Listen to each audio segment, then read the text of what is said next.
Takulandirani ku AMTV Malawi kuchimake kwa nkhani zenizeni. Ngati nkhani imeneyo kuno kulibe, dziwani kuti nkhani imeneyo ndi yabodza. Maliza school business musiya? Simasiya. Nanga mwina muzapeza ntchito. Business nizasiya. That's why ngabra ku school kuje masiya bomu. Ndicho ngaja kuti business zipirabe basokolo. Kuti ndikamapanga kuti zinthu zina sawalani sawalivuta. Chifukwa ndinapanga zokuti ngabra ku school business masiya bomu. Chenga kuti mumene kuja kumakhazi ndizosiyana muna zinthu zimakhabe zovule. Muona zokuti ndrama kuti samalivule. Ndrama sumajoka bali a business. Okay, ndiye kuyamba umene business wani kuti last year mu June unayamba ndi ndrama zinga? Namba ndi 5,000. Panopa zikuoneka bwanji? Kaika mukagulitsa mwana kuti kampamba kanafika pati. Panopa mpamba wanga makhama 15,000. Ndiye pomwepo kumanena kuti zothandiza ku school zikumachoka sopompo ndiye zikumatheka bwa? Zimatheka. Zimatheka. Nomwe tapeze chomwecho. Koma makhabe zovuta kuti tipeze ndrama yokuti tidyere pakhomo komanso tipangiza school. Ndrama komwe ndimakapeza kuchepa kwanko ndimakasunga. Okay. Uli iye chani ku Sochi Technical? Apa na iye 2026 lolugamba iye 2. Okay. Chabwino. Pacha dzaka tichezinga? 24. Dzina nda? Brenda Kisale. Ndi boyfriend. Boyfriend alipo ndithu. Okay. Alright, chabwino. Fuso la persona. Okay, chabwino Brenda. Ine ndimazangoendera kuno kunjuli kuno. Mafuna ndone azimayi ndachitsikana amene akupanga business. Komanso mafuna ndidziwe kuno kuti business yomukupangiranji. Mungopanga kuti makonda bwera kunsika uzagulisa zinthu olo pali phindu limene mukupeza kuti phindulo limathandiza so inu nomwe. Ndiye ndaona kuti iwe ukuti phindu limene limachoka mu tomatomu limakuthandiza kuti upite ku school Sochi Technical kumene ukupanga study fashion and textile, is it?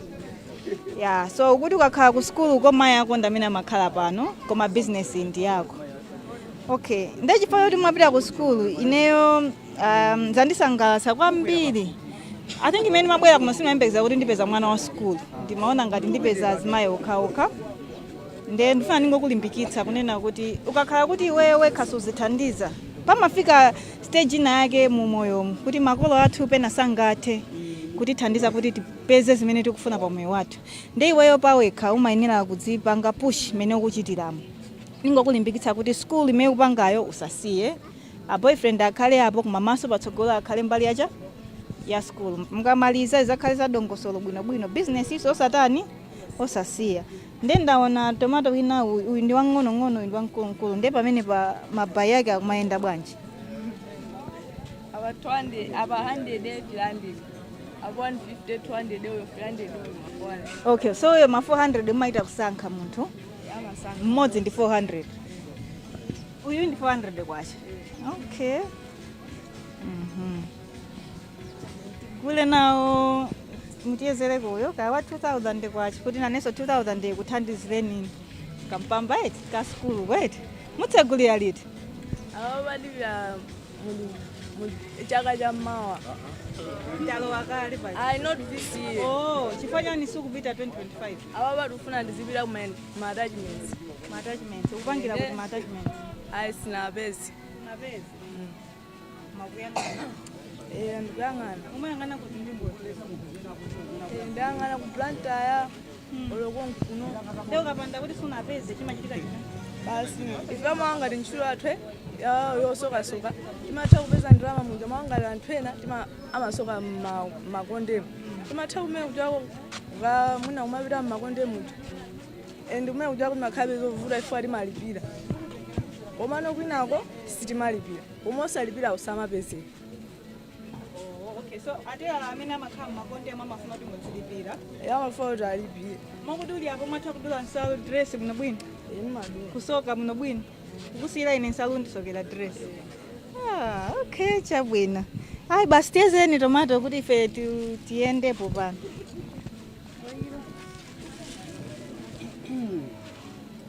Pacha customer sasa nkhaekha eni? Yezani. Basi follow ekha wakwana amene zakwana zingata? 16, okay. All right, tinaita ndani? Brenda Kisai. All right, Brenda. Minimum 1,400 imene itagulira tomato yo. Ukapita kunyumba ukakhale pansi ukaone kuti moyo wako upitilira bwanji. Tima yako ali kuti ali kunyumba? Oh, okay. Ndi imene apa uweruka nthawi yanji? Umaweruka madzulo. Okay, chabwino. Tite ma details ako ndiye kuti chimwenewa atigayira. Okay. Koma ndizabweranso. So kuti 2025 yonse uli pakhomo upanga ma attachments. Then ndizabwera ndizaone kuti kodi bench ikuyenda bwanji. Kodi zithekadi zokuti sama fees zituluke mmenemu. Zabwino zonse ndikhoza kuhaga. Zabwino zonse. Nzika ngombe.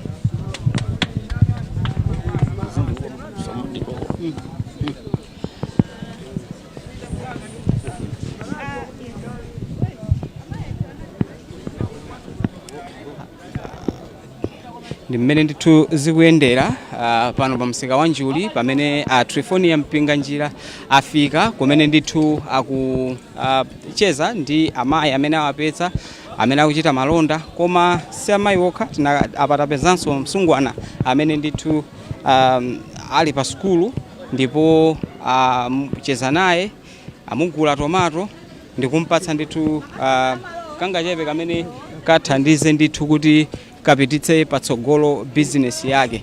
Pano tafika pa malo ena pamene pagulisidwa ndithu zakudya chipisi. Ndithu tiyeni timve kuti acheze ndi anthu amene wa motani.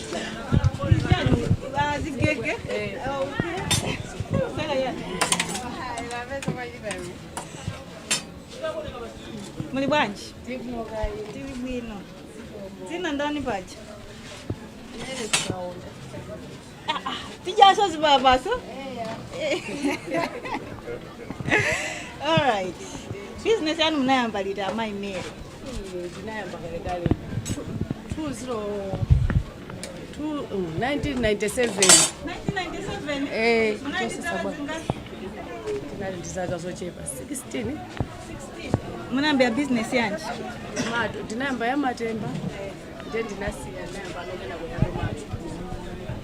Njoya tomato? Ndinayamba ndizipente. The cake, yes. Ndikena kuti basi apenga malo kwa chairman. Ndati ni malo kuti tizingopangapo ndi chani? Ndi chipisi. Yetu ndiye ndimene anatikera malo wangu mapanga chipisi. Lezi maenda nditu? Pang'ono. Mwindi ananga? Ndi ana 7. Oyamba ndisaka zinga? Ali ndisaka 35. Ali pabani? Wamkazi wa mwana? Wamkazi. Wachiwiri? 197. Omaliza ndisaka zinga? 17. Ali ndisaka 7. Ali kusukulu stand 3. Okay. Muli pabanja mwate? Malima tomato. Wodetsa kapena Timakaodesa. maodesa nthawi abwera kuzaoda? Oh, okay. Mene lili tsiku la lero. Tinene kuti zimene mwaoda mbatatesi. Apandana pa salad yapo. Zopangira zikeje ngati mwaoda za ndalama zingati. Ndinaoda ndinango za mbatate sizokhazi osawerengera ndi ujeni kwa mbatate ndi mafuta. Ndinaoda ngati 380. 380,000. Yeah. Then mukaphatikiza mafuta ndi zinazo. Mafuta ndi mbatate ndi zimene zomunalowesa zimene Uyo ndi flour, eh? Flour. Izo maoda kuti za nkhuku. Maoda kumbuluzi. Nzipalasiro zokha ndi mitu. Zimene ndi maoda. Chifukwa chani mangootcha zipalapaso ndi mitu. Mpamba ukachepa timaoda zimene zikapezeka timaoda nkhuku imodzi nkupangira limodzi milisi. Koma anthu amagula ndithu zimayenda. Fanda lizo ndi zambiri. Sitia kuti mukuyembekeza ndi makasitoma abwera agula. Abwera. Pang'ono. Ayi ndithu. Mpera thokoza kuti tabwera takudziwani. Mangoyendera msikawo. Kungwalimbikisa azimayi amene amadzuka mama. Amayamba nthawi yanji? Pena 6 koloko pena tikachedwa tikogwira ntchito zina timabwera 8 koloko 9. Madeire makhala muli. Timakhala tili pano kupatula la Sabata. Mapemphera mpingo wanji? Chabwino. Okay. Tiyazeni chips mwike mpepa.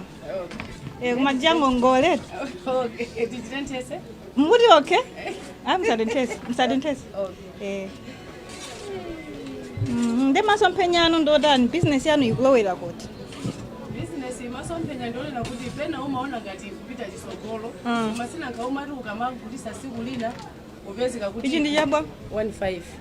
Ikusika pena iya uona kuti aenda masiku amenewo ukuona yakwera. Basi ndesi timaona masomphenya ine kuti tingane kuti koma apa nje tikuona ife kuti sitithekera. Hayi. Timangoona kuti bora chokudya cha siku limene tikutani tikupeza. Muli ndi moika? Okay. Komano ana school? Ana onse wamene tikunenawo ana 7 onse ali muzinchito 4 Mapunzitsa ndidi. Amalekeza form 4 koma kwina kama zipitiriza okha. Mafunika John. Okay. Ndiye ana umawalimbikitsa bwanji. Nangasaona kuti inu mwati business mnayamba 1997. Ndiye kuti mafizi onse ana achokera pa business yanu. Kaname kuti achokera papai. Ndisi nafiki kwa nthawi nayake mini mmati ndatopa za business zawo zolima ziningozisiya. Sitinanenepo uli ndi china chochita ndiye kuti ukakhala kai pakhomo. Ndiye chifukwa timango alimbikisana kuti ino munazigwira ni ntchitozo muziphunzira sukulu mugwire ntchito ndiye kuti ino muna muzatigwira pangono tisapuma. Chifukwa kuti tsiku lina ino simuzakhala ndi mphamvu zoyima pamene pa moto pakumaotchaso chips chete. Ndiye kuti timatatiza dalira ana aja kuti adzakugwireni dzanja. Okay, chabwino apa mwati ndi 1500 ndipo titati tizalipirana mawa mwavomera? Ndavomera simotero ndinu. Mumapereka ngongole? Ngongole na matenga ina ayi timakanisa. Business yanu mumatengera ngongole inuyo? Alright, tilipira motere. Tathokoza. Ndeno manena kuti apo mangoda zipalapaso ndi mitu. Mene mumuli ndrama yokwanira yokuti poti business imayendera season yetu. Ndiye kuti zimene zimasowekera zinazo mukaoda muonjezera. Ambuya akudaliseni chaka Musu akudaliseni zikomo kwambiri. Zikomo.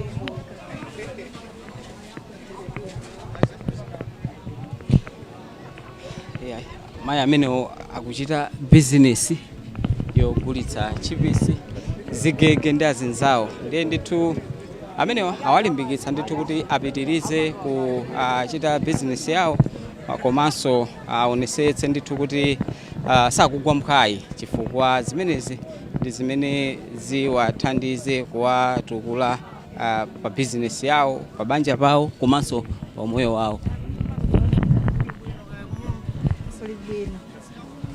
Business yanu muti makhala pa daily munayamba liti? Kalekale lake mungakumbukire? Kalekale. Mwindia nanga? Indiana 12. Umaliza ndi zaka zingapi? Maliza nabadwa 2002. Okay, woyamba Nabadwa 1975. Ndiye ali kuti ana amene akoneka osewo ndakulaku. Akulaku. Koma inu anazimira paokha nasandi mmodzi yokuti ndi makhandisi zikulu zanga. Ndi business kupangirani? Basi kuzithandiza. Nthawi zambiri timati tikaphunzitsana timadalira kuti ine mphamvu zanga zikazatha ana aja azizandithandiza. Ndiye ndikudabwa kuti woyamba muti anabadwa 1970 ya? Koma ano mukanayima pa benchi pa. Amafuna kuti ndisiye nje ndimauza kuti chonde mphamvu zanga sezenati ndidikire nikayi. Chifukwa chokuti ana wali ndi kuthekera kokuthandizani.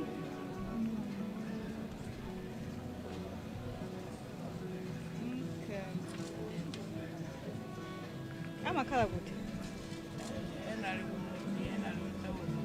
Zosangalatsa. Ndiye ngati mpamba wa business amakuthandizani ndi anawo? Anandithandiza ndiwo nthawi imeneyo. Ndema isesa kuti musanduke. Ndikaduka mauza kuti sandaduka. ndamakonjezera ama ndionjezera. alright ndasangala kuti ndacheza nanu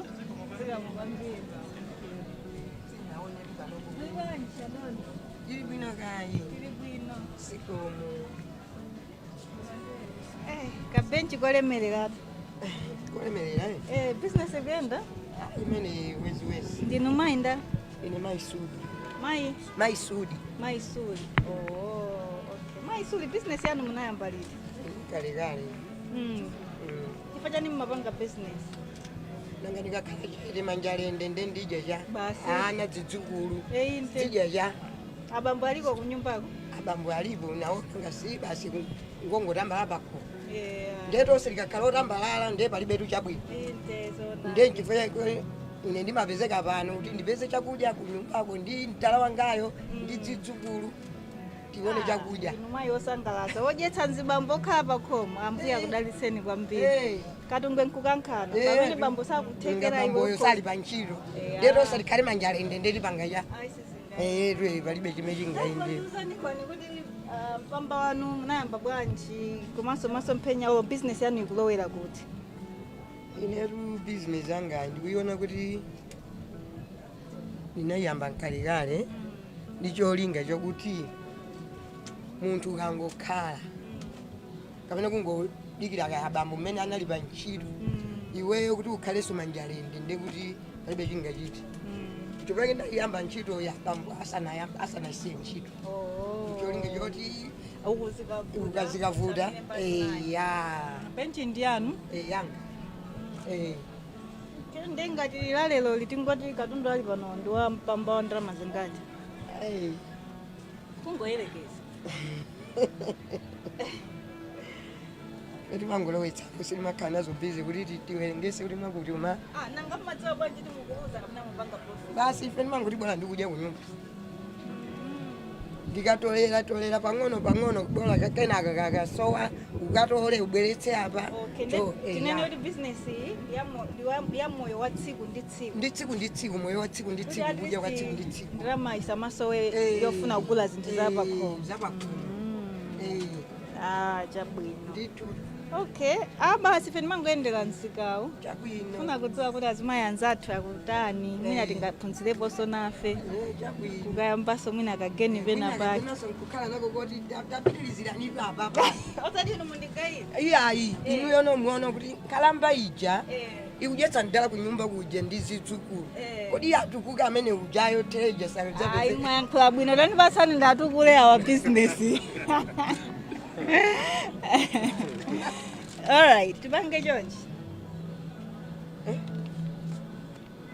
kuza kutsegula muona ti muli chani kulani muona ti mwandiuza iya isamapanga choncho samapanga chonchi mwakuti ndibwerere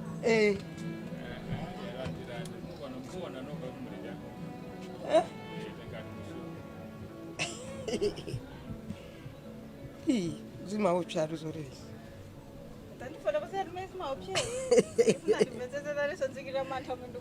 kumene mulawirako zimaopsa nanga sizina zake zoti mapezeka tundalitso wina usali wako umene kuti usi wanga ndithu zikomo kuyendera misika tikuchoka kwavumbwe muna mapereka kwa azimayi alibesita aliyese 500,000 kuti athandizikire mabizinesi awo koma ndaona kuti inu mukhanga kuti muthumba muli bwino ndithu imene imandikwanira eti zikomo kwambiri zikomo paja tinacheza ndiye tinabwerera uku mafuna kuti timve kuti business yanu imayenda bwanji aposo imayenda bwanji ndi mandi zoti muli ndi ana koma ana amakuthandizani pang'ono mukhoza kulola kuti ndikuthandizeni okay muli 500,000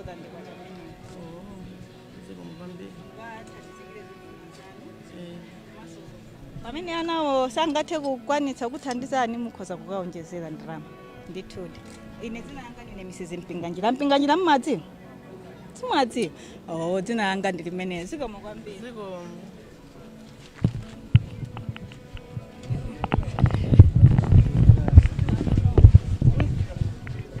menemo ndithu ndi mmene zikuyendera pano pa msika wa Njuli kumene Trifonia Mpinganjira akupitirira kufikira amayi amene akuchita business ndipo akuwathandizanso mu njira zosiyanasiyana.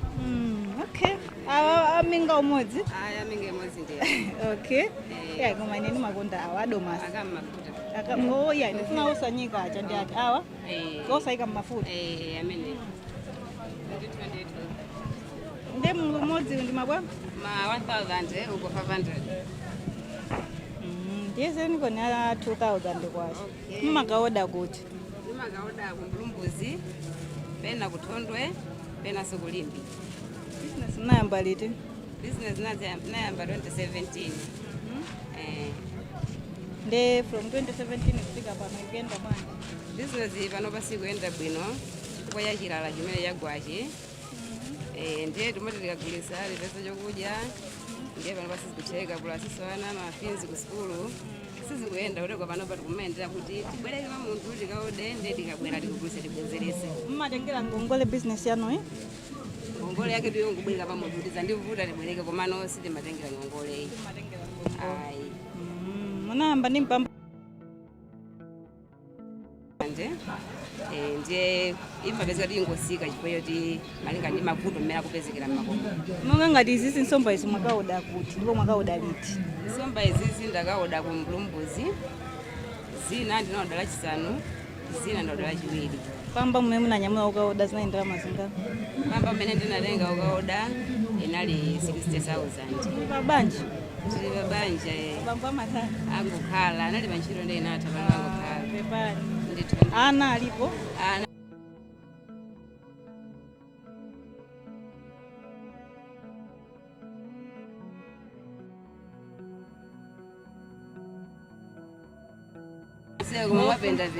momwemo angofunika aphunzire basi. Chifukwa mwapanda kwaphunzitsa ndiye muzasamalatu mpaka kale kale. Eti? Chabwino ine ndimangoyendera azimayi amene ali m'misika ing'ono amene amadzuka daily mamawa kubwera ku msika kugulitsa kupeza kangachepe kuthandizira pakhomo. Mzimayi amafunika azipanga choncho kuti pamene bambo mkono mmodzi wafoka mzimayi athe kwathandizira. Eti osati amunanga amangokhala ine ndizipita kwathu mukundisamala koma ndalimbikitsika nanu kwa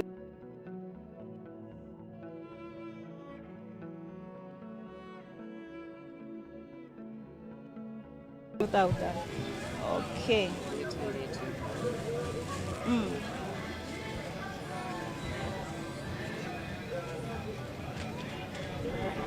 So, ndaikama umu mukangachepe koma ndi 500,000. Imeneyi muthandizikire mukamakaoda nsomba mukaonjezere. Sinaonepo usipa apa mukaonjezera usipa unadula kaode ambuya akutsogolereni pa business yanu zikomo kwambiri.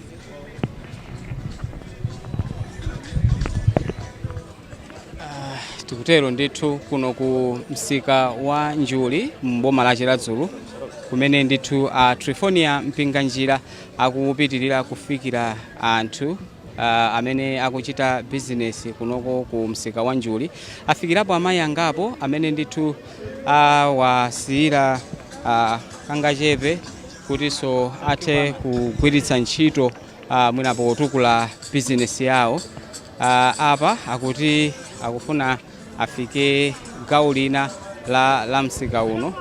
Ndiye ndithu inu mungokhala pamenepo kuonera Zodiac Television pamene ndithu tikupatsirani tsatane wa mmene iwowa akuyendera. Iwowa ndithu chachikulu akuti akungofuna kutukula business komanso umoyo wa amayi amene akuchita business.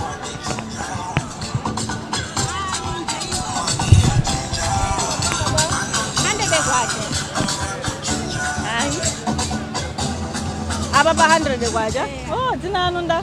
Teresa Mateyo. Makhala kuti? Makhala kumulanga koma nabwera ku Magani. Maganyota? Imalima ndi nimona ku skulu. Oh, amphunzira kuti? Aphunzira kwa Mphaswana Njambo. Form 2. Okay. Anyway, ine ndimangoyenda dzina anga ndine Anabetha. Ndimangoyendera msikawo. kuti ndione kuti azimayi anzanga kupanga zotani kungokusilirani kuti mmatha kudzuka mmamawa kubwera pansika pano kugulitsa pasipo paliya Somwezo. tiona okay ndiye ndifuna ndikuthandizeni kweni business kuti ithe kupita pasogolo kuti mwina malo mongobanga zigumu zokhazi mukathiso kuphika mandasi pambalipa mukathiso mwina kupanga kasamusa pambalipa sichonje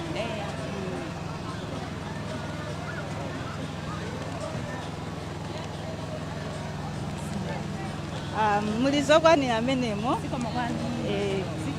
ambuya akudaliseni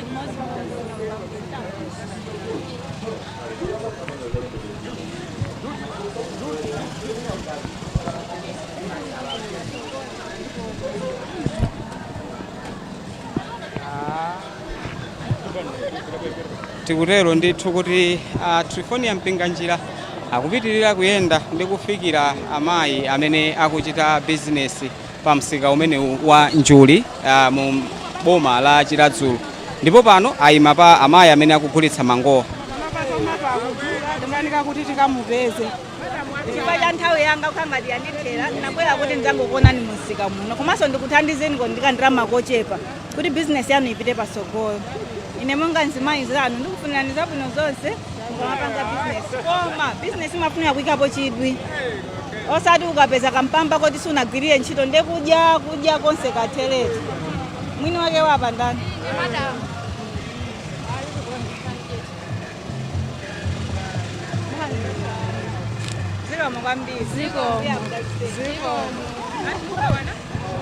menemo ndithu ndi mmene zachitira kuno kumsika wa Mulumbuzi kumene ndithu Trifonia Mpinganjira akucheza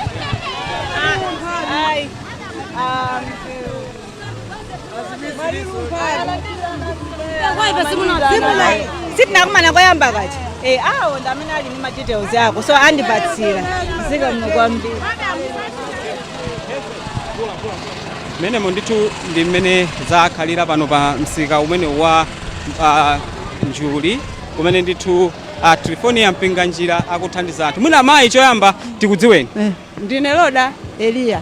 ndinu mmodzi mwa amene akuthandizani Trifonia Mpinganjira mawu anu ndotani Mawanga ndiothokoza kopambana apa ndimasokera ndalama kuti ndizipanga genero mato apa ndiyamba genero mato mango anda season pano atatu kupeza mango kundika ndi mango tiso atithera kudula akusowa apa tiyamba no genero mato zinthu zatithekera zikomo kwambiri ziko mutathokoza kwambiri amenewo ndi mmodzi mwa amayi amene alandira ndithu thandizo la mpamba kuchoka kwa Trifonia Mpinganjira tilinso ndi mtsikana mmodzi amene amuthandiza ndipo yeyu akuchoka akupezeka kuno ku Njuli koma amaphunzira ku Sochitekniko mwina choyamba dzina liti Dzina langa ndi Brenda Kisale.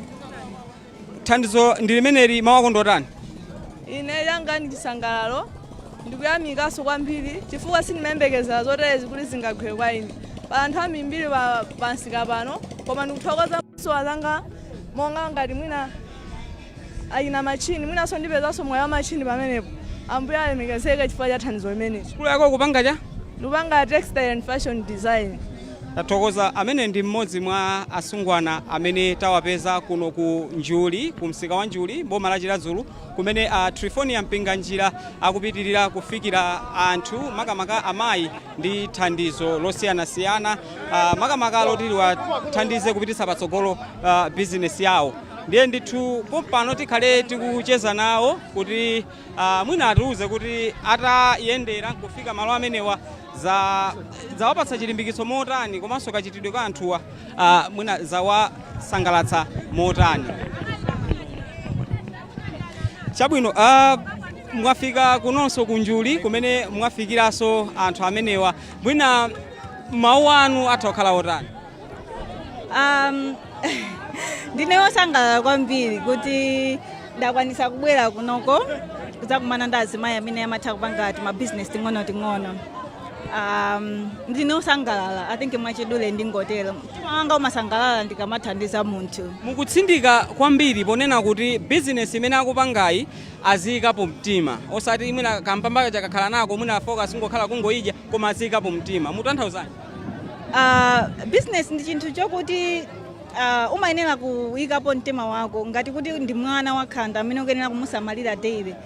Tinene kuti kampamba kamene uli nakoko ndi nthawi zambiri azimayi athu business ikamalowa pansi nthawi zinaso umatha kudziwa kunena kuti kodi ndiseva bwanji kampamba kamene katsalaka akhoza kungogiva chifukwa business jalero sinaende mawa sinaende kenako akayikira kuti I think business ikuvuta then ndimangopereka mawu amene kungalimbikitsa kuti asamafowoke business ikakhala kuti sikuyenda. Pakatipa mwachitaponso ntchito ngati imeneyi koma kwambiri maunika kwambiri kumbali ya achinyamata amene akuchita business. Mwina ndondomeko imene muchitayi mugwiritse ntchito ndalama zingati nanga mwina mukuyembekezera kufikira uchuluka bwanji? Okay, so project ya azimayi ndi ya 20 million kwacha. Komano in March tizapangaso resume ya my youth aja chifukwa tinapanga last year so tizipanga every year. March tisankhaso my youth ena amene amalandira ma 1 million kwacha. Cholinga ndichonena kuti achinyamata ndi azimayi komanso azibambo tafikira azitha midzimo madera osiyana-siyana aliyense azitha kukwanitsa ndithu kupeza kenakake kangachepe pa moyo wa tsiku ndi tsiku kudzera mu business. So I think kwambiri chimene ndikufuna kulimbikitsa achinyamata kukhala ndi chidwi chodziyambira pawokha ochopanga business chifukwa tonsefe sitingakhale pa ntchito makampani ndochepa kuti alembe aliyense. So you've been to Vumbwe Market and now you are here at Njuli Market meeting these women, helping them. Shed more light about this initiative. All right, so this initiative is for 20 million kwacha, specifically for women in rural areas. The ones that they are doing small businesses like gusa masamba, tomato, cabbage, maybe chickens, kocha chips and all that. So we started with Vumbwe, this is Njuri. Tomorrow I think we are also going somewhere and it feels good, when you're helping someone. I'm just happy, that's it. Now you're emphasizing on the need for these women to be committed to what they are doing. Shed more light on this. Why should that be the case?